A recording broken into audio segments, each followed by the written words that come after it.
Hi there and welcome. Today I'm going to do a review from a video that someone has sent in. So let's get started.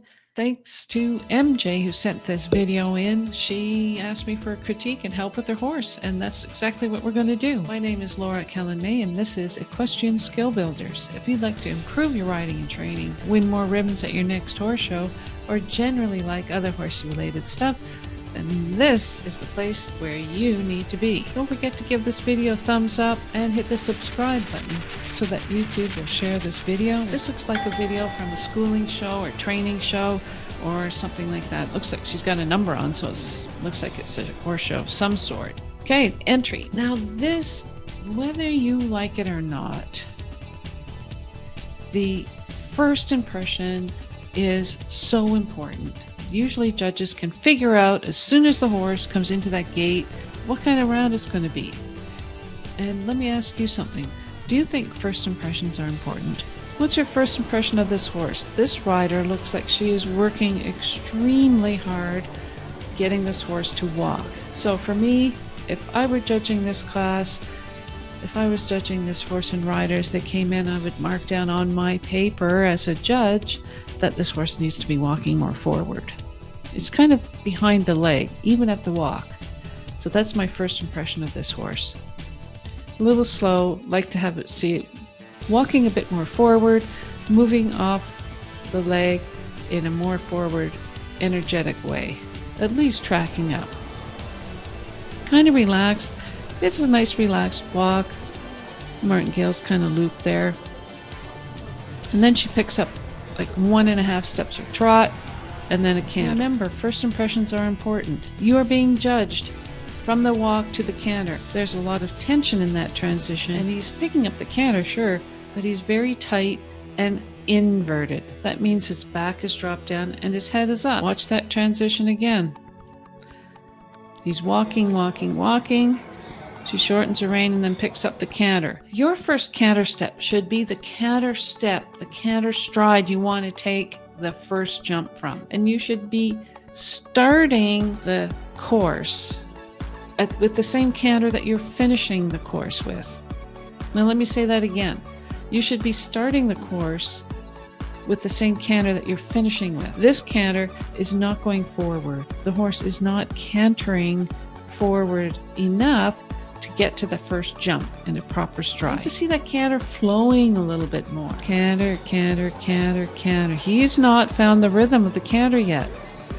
It's almost a 4-beat canter, and then he approached the first jump. As a judge here, one thing I would note on my paper would be mark on my paper before this horse even gets to the first jump is how tight the martingale is. That is something that could be a tiebreaker, and it could drop you down a few marks. You can see the muscles on the underside of the horse's neck are way developed from pulling against that martingale. Great first jump. Really like that first jump. Gets a nice spot. MJ did ask, or did say, Freddie Ferrari holds his head high coming to the jump. Will that hurt our marks? In a word, yeah, it will hurt your marks. I've had him for 7 years after previous owner. Excellent work. Keep up the good work. So, and I want to say, it's not just the fact that his head is up, because some horses naturally have a high head carriage. It's what they do when their head is up. Does it hinder their movement? Is their stride shorter because of the head is up? Are they moving properly? So a head up is a symptom that something else is going on with the horse. It's not just the fact the horse has its head up. It's the reason, what happens as a result of the horse having its head up, or the reason why the horse has its head up. If you'd like some feedback on your position or your horse, please send me an email, thistleridge@hotmail.com. A wood mark tight martingale, great first jump, gets it to the correct spot. And again, going through this corner, I like to see the horse moving more forward in a softer fashion and a little bit more forward at the canter.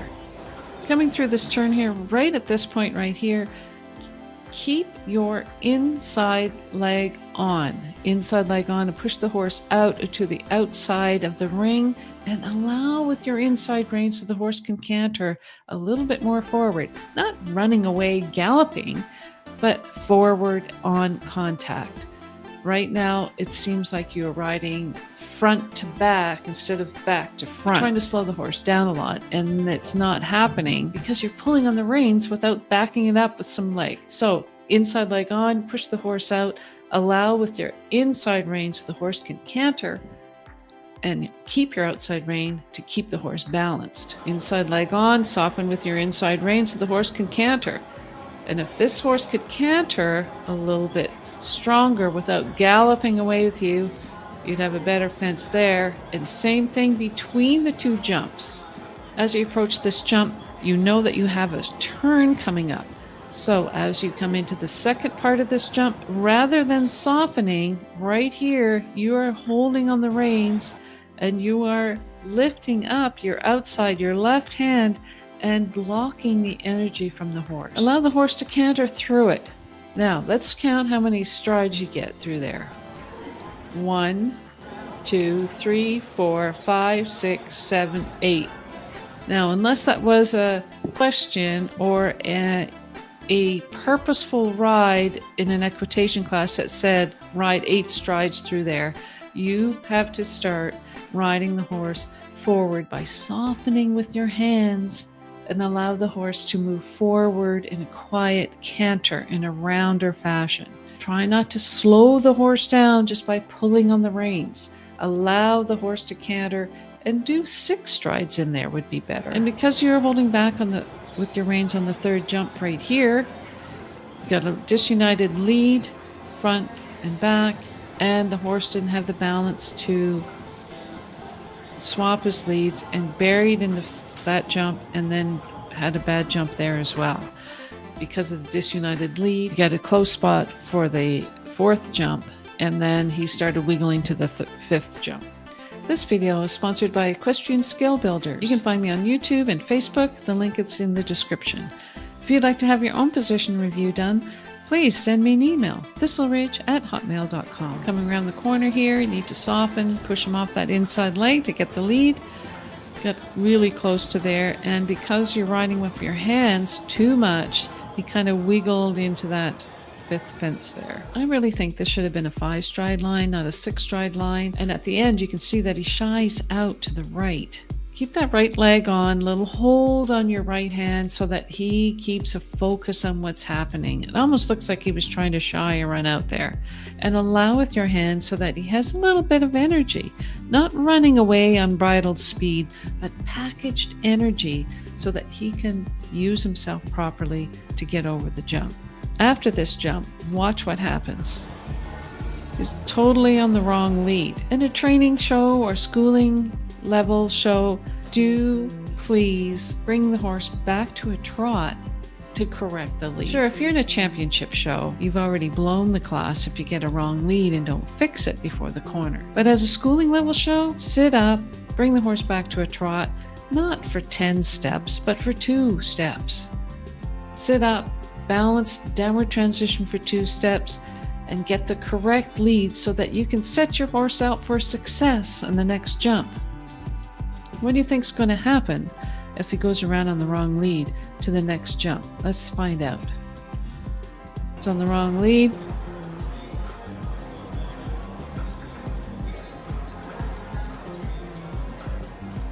Little close, kind of deer hops over it.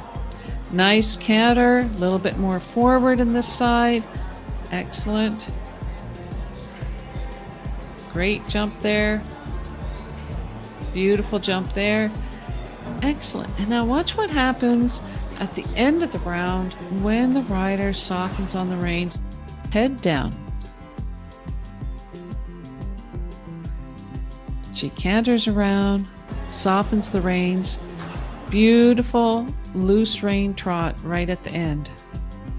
So that means to me that this horse really does want to have a looser rein and be softer over top of his back. Generally speaking, I like to see you riding this horse a little bit more forward on a softer contact and allow the horse to become rounder rather than bringing his head up and putting the martingale on. Be softer with your hands and allow him to move on a little bit more. Not unbridled speed and galloping away, but balanced and cantering softly forward. I love that the way he kind of shied at something, but trusted you and went over it anyway.